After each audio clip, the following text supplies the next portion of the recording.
نحمده ونصلي ونسلم على رسوله الكريم اما بعد فاعوذ باللہ من الشیطان الرجیم بسم اللہ الرحمن الرحیم۔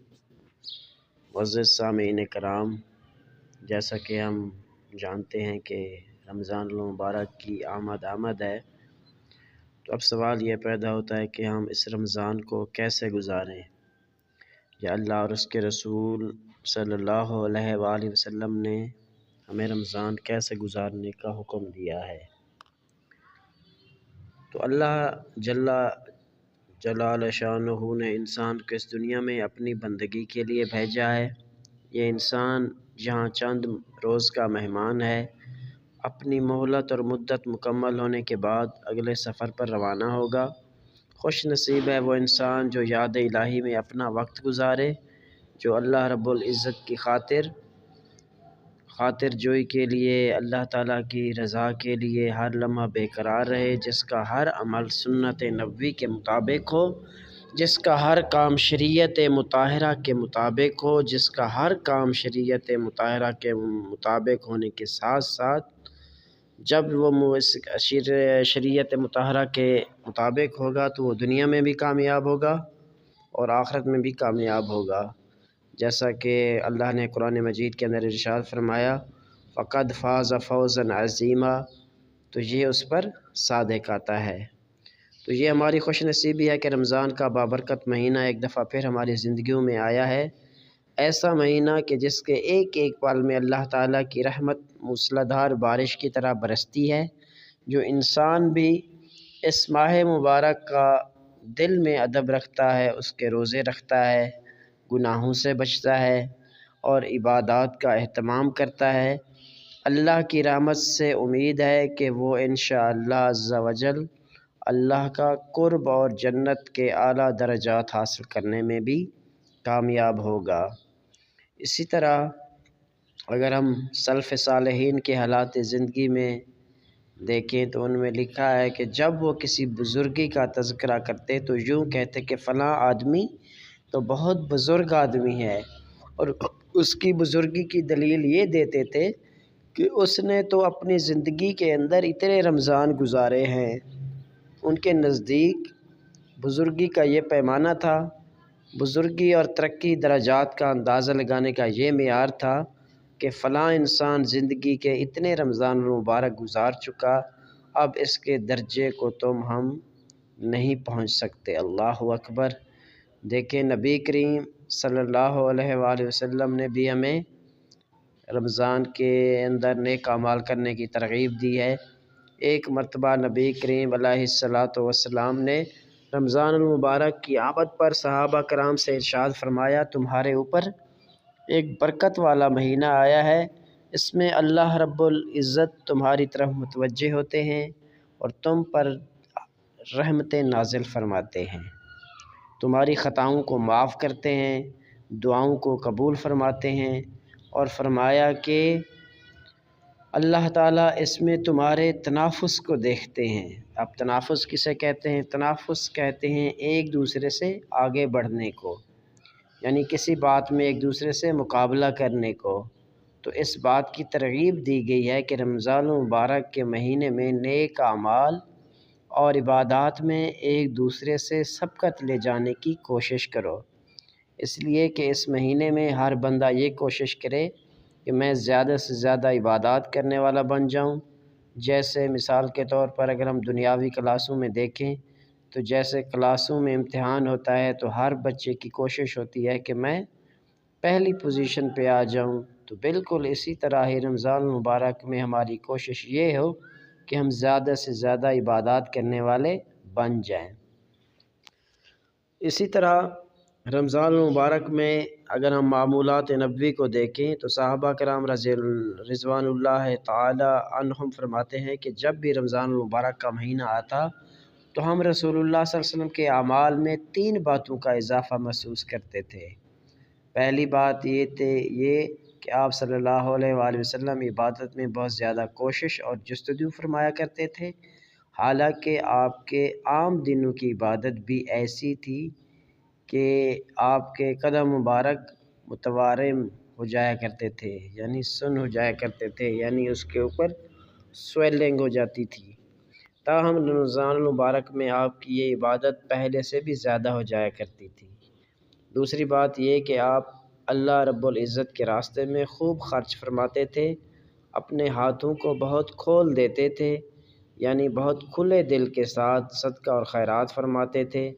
تیسری بات یہ کہ آپ صلی اللہ علیہ وآلہ وسلم مناجات میں بہت سی زیادہ گریہ وزاری فرمایا کرتے تھے۔ تو ان تین باتوں میں رمضان المبارک کے اندر تبدیلی معلوم ہوا کرتی تھی۔ عبادت کے اندر جستجو زیادہ کرنا، اللہ رب العزت کے راستے میں زیادہ خرچ کرنا، اور دعاؤں کے اندر گریہ وزاری کرنا۔ تو اب سوال یہ پیدا ہوتا ہے کہ ہم رمضان المبارک کیسے گزاریں؟ اب اگر ہم نیکیوں کے اس سیزن میں، نیکیوں کے اس موسم میں فائدہ اٹھانا چاہتے ہیں، روٹھے ہوئے رب کو منانا چاہتے ہیں، اپنی بگڑیاں بنانا چاہتے ہیں، تو ہمیں چاہیے کہ ہم رمضان المبارک کے اس بابرکت مہینے میں چند چیزوں کا خصوصی طور پر اہتمام کریں۔ ان کی وجہ سے امید ہے کہ اللہ تعالی ہمیں رمضان المبارک کی فیوز و برکات سے مالا مال کریں گے۔ تو سب سے پہلی یہ ہے کہ ہم روزے کی حفاظت کریں، کہ ہمیں چاہیے کہ ہم روزہ رکھیں تو پورے آداب و شرائط کے ساتھ رکھیں۔ روزے میں کھانے پینے اور جماع کی پابندی تو ہے ہی، پہلے سے ہی اللہ نے لگائی ہے، تو اس بات کا بھی پابندی سے خیال ہو کہ جسم کے کسی حصے سے کوئی گناہ سرزد نہ ہو۔ روزہ دار آدمی کی آنکھ بھی روزہ دار ہو، زبان بھی روزہ دار ہو، کان بھی روزہ دار ہو، شرمگاہ بھی روزہ دار ہو، دل و دماغ بھی روزہ دار ہوں۔ اس طرح ہم سر کے بالوں سے لے کر پاؤں کے ناخن تک روزے دار بن جائیں، اس لیے کہ حدیث شریف میں آتا ہے کہ روزہ آدمی کے لیے ڈھال ہے جب تک وہ اسے پھاڑ نہ دے۔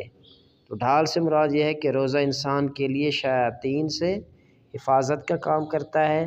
کسی نے عرض کیا، یا رسول اللہ صلی اللہ علیہ وآلہ وسلم، روزہ کس چیز سے پھٹ جاتا ہے؟ تو حضور علیہ الصلوۃ والسلام نے فرمایا، جھوٹ سے اور غیبت سے۔ اسی طرح ایک اور حدیث مبارکہ میں ارشاد گرامی ہے کہ آپ صلی اللہ علیہ وسلم نے فرمایا، کتنے لوگ ہیں جن کو روزے سے سوائے بھوک پیاس کے کچھ نہیں ملتا۔ کیوں؟ روزہ بھی رکھا، گانے بجانے بھی سنے، روزہ بھی رکھا، بازاروں میں جاتے ہوئے غیر محرم کا بھی نظارہ کیا، روزہ بھی رکھا اور لوگوں پہ بہتان لگائے، جھوٹ بولا، دھوکہ دیا۔ ایسا روزہ اللہ کے ہاں اجر نہیں پاتا، یہ ظاہر داری کر رہا ہے، روزے کی حقیقت حاصل نہیں ہوگی۔ اس لیے حدیث پاک میں آتا ہے کہ لیس الصیام من الکل والشراب انما الصیام من اللغو والرفث، کہ روزہ کھانے اور پینے سے بچنے کا ہی نام نہیں، بلکہ روزہ تو لغو اور فحش کاموں سے بچنے کی وجہ سے ہوتا ہے۔ اسی طرح ایک اور جگہ پر ارشاد ہے روزے داروں کے متعلق، آپ صلی اللہ علیہ وسلم نے فرمایا کہ جو بندہ جھوٹ اور اپنے عمل کے کھوٹ کو نہیں چھوڑتا، اللہ تعالیٰ کو اس کے بھوکا اور پیاسے رہنے کی کوئی حاجت نہیں ہے، کوئی پرواہ نہیں ہے، کہ ویسے تو روزہ دار ہیں اور کم تول رہے ہیں، ملاوٹ کر رہے ہیں، رشوت لے رہے ہیں، بہتان لگا رہے ہیں، غیبت کر رہے ہیں، ایسے بندے کے بھوکے پیاسے رہنے کوئی اللہ تعالیٰ کو کوئی ضرورت نہیں ہے، کوئی حاجت نہیں ہے۔ اسی طرح ہمارے ہاں یہ تاثر پایا جاتا ہے کہ بعض افراد کہتے ہیں کہ میں روزہ زیادہ لگتا ہے، تو اس کے زیادہ لگنے کی وجوہات کیا ہیں؟ تو عام طور پر دیکھا گیا ہے کہ جو آدمی پرہیزگاری کے ساتھ روزہ رکھتا ہے اسے بھوک پیاس بہت کم محسوس ہوتی ہے، اور زیادہ بھوک پیاس اسی کو لگتی ہے جو ہر لحاظ سے یعنی ایک طرح سے پرہیزگار نہیں ہوتا، یعنی بد پرہیزیاں کرتا ہے۔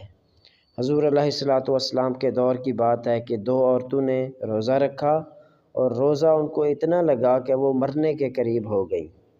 یہ بات جب حضور علیہ الصلوۃ والسلام کے خدمت میں عرض کی گئی تو آپ صلی اللہ علیہ وآلہ وسلم نے ارشاد فرمایا کہ انہیں کہیں کہ کلی کریں۔ دونوں کو کہا گیا کہ کلی کریں، تو اس کے بعد ان کے منہ سے گوشت کے چھوٹے چھوٹے ٹکڑے نکلے۔ وہ حیران ہوئی کہ ہم نے تو ایسا کچھ بھی نہیں کھایا اور نہ ہی پیا، تو پھر یہ کیا ہوا؟ حضور علیہ الصلوۃ والسلام نے بتلایا کہ یہ دراصل روزہ رکھ کر دوسروں کی غیبت کرتی رہیں، اور غیبت کرنا ایسے ہی ہے جیسے کسی مردار کا گوشت کھانا۔ اور اسی طرح یہ واقعات اس لیے پیش آئے کہ ہم جیسوں کے لیے آئندہ مثال بن سکیں۔ اللہ تعالیٰ نے عبرت بنا دیا ہے تاکہ لوگ نصیحت حاصل کریں۔ تو ہمیں چاہیے کہ ہم روزے کی حفاظت کریں اور ہر جھوٹے اور چھوٹے بڑے گناہوں سے بچنے کی کوشش کریں، تب ہم روزے پر اجر بھی ملے گا ہمیں، اور روزے کی برکات سے بھی ہم مستفیض ہوں گے۔ اس طرح وہ روزے کی برکات بھی ہمیں نصیب ہوں گی۔ اسی طرح روزے کے اندر عبادات کی کثرت کرنی چاہیے کہ ہم رمضان المبارک کے اندر جو فرض نمازیں ہیں، نمازوں کو تکبیر اولیٰ کے ساتھ پابندی سے ادا کرنے کی کوشش کریں۔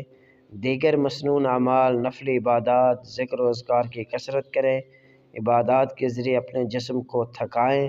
ہمارے جسم دنیا کے کام کاج کے لیے روز تھکتے ہیں، تو زندگی میں کوئی ایسا وقت بھی آئے کہ یہ اللہ کی عبادت کے لیے تھک جایا کریں۔ کوئی ایسا وقت آئے کہ ہماری آنکھیں نیند کو ترس جائیں اللہ کی عبادت کرتے ہوئے۔ اسی طرح عبادات میں کون سے اعمال ہیں، کون سے ایسے کام ہیں جو رکاوٹ کا سبب بنتے ہیں؟ تو رمضان المبارک کے مہینے میں بڑے بڑے شیاطین کو قید کر دیا جاتا ہے، پھر بھی انسان عبادت نہ کرے تو رکاوٹ کون سی چیز بنی؟ تو انسان کا اپنا نفس بنا۔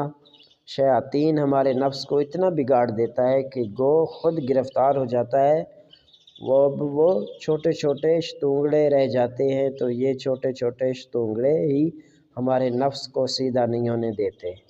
ہماری تن آسانی کا یہ حال ہے کہ ہمارے لیے ایک قرآن پاک تراویح میں سننا مشکل ہوتا ہے۔ بعض لوگ کہتے ہیں کہ جی فلاں مسجد میں جانا ہے، وجہ کیوں جی؟ وہاں جی 20-30 منٹ میں تراویح ہو جاتی ہے، فلاں جگہ 45 منٹ میں ہو جاتی ہے۔ ہم مسجدیں ڈھونڈتے پھرتے ہیں کہ کہاں ہم 5 منٹ پہلے فارغ ہو سکتے ہیں۔ تو موت کے بعد یہ بیدار دلوں کو آرام، اپنے نفس کو سمجھائیں، بہت کم عرصہ غفلت میں گزار بیٹھیں۔ اس مہینے کو کمانے کی ضرورت ہے۔ اہل دل حضرات اس مہینے میں آرام کو خیر آباد کہہ دیا کرتے تھے۔ ہم بھی رمضان المبارک میں آرام کو خیر آباد کہہ دیں۔ ہم سوچیں کہ سال کے 11 مہینے اگر ہم اپنی مرضی سے سوتے ہیں، جاگتے ہیں، تو ایک مہینہ ایسا بھی ہو جس میں ہم بہت کم سوئیں۔ اچھی بات ہے اگر آنکھیں نیند کو ترستی رہیں، اچھی بات ہے اگر جسم کو تھکا دیں۔ ہاں، اگر تم اللہ کی رضا کے لیے جاگو گے تو قیامت کے دن اللہ رب العزت کا دیدار بھی نصیب ہوگا۔ یہ آنکھیں آج جاگیں گی تو کل قبر کے اندر میٹھی نیند سوئیں گی۔ موت کے بعد بیدار دلوں کو آرام، نیند بھر کر وہی سویا جو کہ جاگا ہوگا۔ اسی طرح تو یہ جاگنے کا مہینہ ہے، ہم اپنے آرام میں کمی کر لیں، یوں سمجھیں کہ یہ مشقت اٹھانے کا مہینہ ہے۔ تو رمضان المبارک میں اللہ تعالیٰ کی رحمت جوش میں ہوتی ہے، اللہ تعالیٰ اپنے بندوں کو کچھ دینا چاہتے ہیں، اسی لیے اس میں دعاؤں کی کثرت کرنی چاہیے۔ حدیث شریف میں آتا ہے کہ رمضان المبارک میں ہر مسلمان کی ہر شب و روز میں ایک دعا ضرور قبول ہوتی ہے، اس لیے کہ اللہ کے آگے رو رو کر دعائیں کرنی چاہیے۔ نہ معلوم کہ کون سی گھڑی ایسی ہے جس میں ہماری دعا قبول ہو جائے۔ تہجد کا وقت انتہائی قبولیت دعا کا خاص وقت ہے، لہٰذا سحری سے پہلے تہجد کے نوافل پڑھ کر اللہ کے آگے گریہ وزاری کریں اور اپنی تمام حاجات اللہ کے سامنے پیش کی جائیں، اللہ کو منایا جائے۔ اور اسی طرح حدیث میں ہے کہ افطار کے وقت روزے دار کی ایک دعائیں قبول ہوتی ہیں۔ فرمایا 3 آدمیوں کی دعا رد نہیں ہوتی، ایک روزے دار کی افطار کے وقت، دوسرے عادل بادشاہ کی دعا، تیسرا مظلوم کی دعا۔ اسی لیے افطاری کے وقت دعاؤں کا ضرور اہتمام کرنا چاہیے۔ ایک بات پر غور کیجئے کہ بالفرض اللہ تعالیٰ کا کوئی بہت ہی نیک اور برگزیدہ بندہ ہو اور وہ آدمی آپ کو کسی وقت بتا دے کہ ابھی مجھے خواب کے ذریعے بشارت ملی ہے کہ یہ قبولیت دعا کا وقت ہے، تم جو کچھ مانگ سکتے ہو اللہ رب العزت سے مانگ لو۔ اگر وہ آپ کو بتائے تو آپ کیسے دعائیں مانگیں گے؟ بڑی عاجزی اور انکساری کے ساتھ رو رو کر اللہ رب العزت سے سب کچھ مانگیں گے، کیونکہ دل میں یہ استخارہ ہوگا کہ آپ کے دل میں حسرت ہوگی کہ اللہ کی ایک ولی نے ہمیں بتا دیا ہے کہ یہ قبولیت کا وقت ہے۔ جب ایک ولی بتائے کہ یہ قبولیت دعا کا وقت ہے تو ہم اتنے شوق کے ساتھ دعائیں مانگیں گے۔ اب ذرا سوچئے کہ ولیوں اور نبیوں کے سردار اللہ تعالیٰ کے محبوب محمد مصطفیٰ احمد مجتبیٰ صلی اللہ علیہ وآلہ وسلم نے فرمایا کہ روزہ دار آدمی کی افطار کے وقت اللہ تعالیٰ دعائیں قبول فرماتے ہیں، تو ہمیں افطاری کے وقت کتنے شوق اور ایک طرح سے حاجات سے اور پر امید ہو کر اللہ رب العزت سے دعائیں مانگنی چاہیے۔ مگر ہوتا کیا ہے، عصر کا وقت شروع ہوا، بس اس کے بعد سے افطاری شروع ہو گئی، افطاری بنائی جا رہی ہے، مشورے دیے جا رہے ہیں، اس میں کباب بھی ہونے چاہیے، سموسے بھی ہونے چاہیے، پھل بھی ہونے چاہیے، فلاں بھی ہونا چاہیے۔ 10-15 منٹ پہلے دسترخوان پر لگا کے بس اس کے انتظار میں بیٹھ جاتے ہیں، اتنی بھی توفیق نہیں ہوتی کہ دعا ہی مانگ لیں، یہ لانا ہے وہ لانا ہے، یہ رہ گیا وہ رہ گیا، اور اسی میں افطاری کا قیمتی وقت گزر جاتا ہے۔ ہونا تو یہ چاہیے کہ وہ جو افطاری کا آخری آدھا گھنٹہ ہے، اس آدھے گھنٹے میں خوب توجہ اللہ کے ساتھ بیٹھیں اور اللہ تعالیٰ کے سامنے اپنی حاجات بیان کریں اور اپنی دنیا اور آخرت کی اور جان اور ایمان کی سلامتی کی دعائیں کریں۔ ویسے بھی یہ دستور ہے کہ اگر آپ کسی آدمی کو مزدوری کرنے گھر لائیں اور وہ سارا دن پسینہ بہائے اور شام کے وقت گھر جاتے ہوئے آپ سے مزدوری مانگے تو آپ اس کی مزدوری کبھی نہیں روکیں گے۔ حالانکہ ہمارے اندر کتنی خامیاں ہیں، بغض ہے، کینہ ہے، حسد ہے، بخل ہے، لیکن جو ہمارے اندر تھوڑی سی شرافت نفس ہے وہ اس بات کو گوارا نہیں کرتی کہ جس بندے نے سارا دن محنت کی ہے ہم اس کو شام کے وقت مزدوری دیے بغیر خالی ہاتھ بھیج دیں۔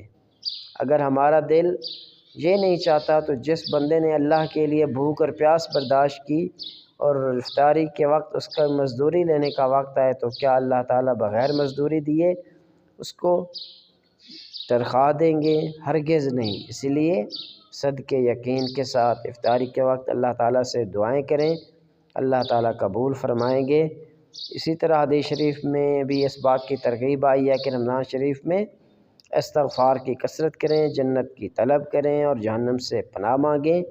لہٰذا اپنی دعاؤں میں ان تینوں چیزوں کو بار بار مانگیں، انشاءاللہ عز و جل بامراد، یعنی آپ مرادیں پائیں گے۔ تو اس کے ساتھ ساتھ تلاوت قرآن مجید بھی رمضان کے اندر کثرت سے کریں۔ رمضان المبارک کو قرآن پاک سے خاص نسبت ہے کیونکہ قرآن مجید اسی مہینے میں نازل کیا گیا، جیسا کہ سورہ بقرہ کے اندر ہے کہ شہر رمضان الذی انزل فیہ القرآن، کہ رمضان المبارک وہ مہینہ ہے جس میں قرآن مجید نازل کیا گیا۔ اس سے پہلے جتنی بھی آسمانی کتابیں اور صحیفے آئے وہ بھی اسی مہینے میں نازل ہوئے۔ معلوم ہوا کہ اس مہینے کو کلام الہی سے خاص نسبت ہے، یہی وجہ ہے کہ قرآن مجید اس مہینے میں کثرت سے پڑھا اور سنا جاتا ہے۔ روایات میں آتا ہے کہ نبی کریم صلی اللہ علیہ وآلہ وسلم اسی مہینے میں حضرت جبرائیل علیہ السلام کے ساتھ پورے قرآن پاک کا دور کیا کرتے تھے۔ اصحاب رسول سے لے کر آج تک یہ روایت چلی آ رہی ہے کہ اس ماہ مبارک کے اندر قرآن پاک کی تلاوت کثرت سے کی جاتی ہے۔ ہمارے بہت سے اکابر اس ماہ میں ایک دن میں ایک قرآن پاک اور بعض 2 قرآن پاک بھی پڑھ لیا کرتے تھے۔ تو لہٰذا ہمیں بھی اپنے اکابرین، اپنے سلف صالحین کی اتباع میں کرتے ہوئے کثرت سے تلاوت کو اپنا شعار بنانا چاہیے، زیادہ سے زیادہ وقت قرآن پاک کی تلاوت کرنی چاہیے۔ اللہ تعالیٰ سے دعا ہے جو کچھ سنایا اس پر عمل کرنے کی توفیق عطا فرمائے اور ہمیں اس رمضان المبارک کے اندر زیادہ